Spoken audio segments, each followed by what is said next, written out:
when you read about after the invasion of or the attack on Pearl Harbor, they asked the Japanese admirals at the end of the war, because the United States was terrified that the Japanese was going to land in California. Mm-hmm.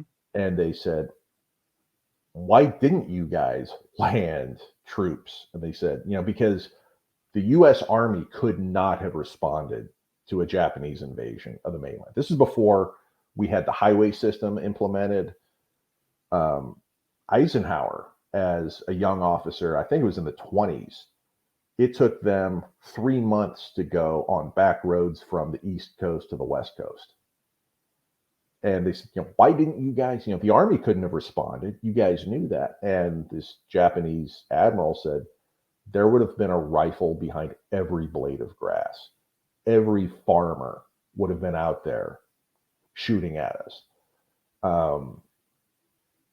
During the 30s, the German intelligence did an analysis of Switzerland, and they wanted to know, could we invade Switzerland? And they determined, if we did a blitzkrieg attack, we could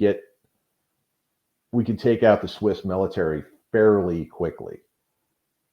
But they noted every village had a 300-meter rifle range that was used for matches every weekend. The average Swiss person had about a year's worth of food stored up. And they said, we cannot survive a siege. Every town would be a sniper's paradise.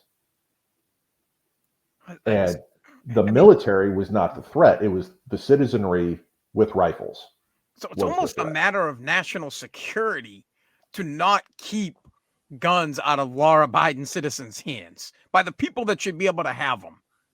You get it's a deterrent. I do.